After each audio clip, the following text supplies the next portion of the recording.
So I miss my dog again because whenever we took a hike, it was all, I called it a walkie-talkie. I could talk to her.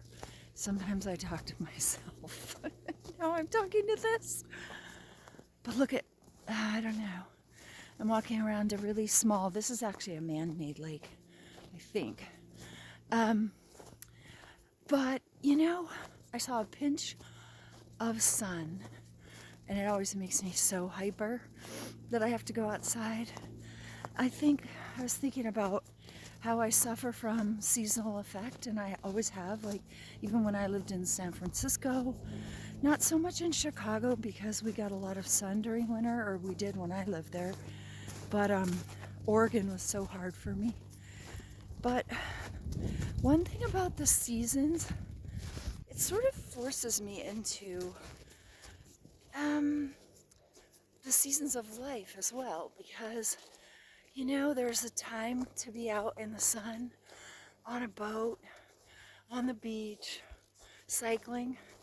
There's a time to be putting up the Christmas tree and snowshoeing and cross-country skiing. There's a time to put soup on and carve pumpkins. And then there's spring, which for me is like waiting to hit the jackpot. I could jump out of my skin. However, and that would be the month I would escape, would be late winter, early spring. Trying to figure that one out.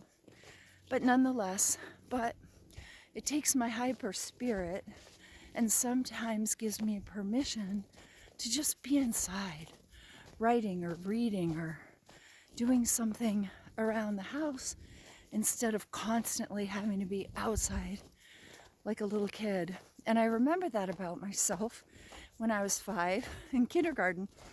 And I was in California, and I remember looking out the window and I said, I don't understand why we have to be inside all day when there's like a blue sky and trees, and God wants us to be out there with the birds.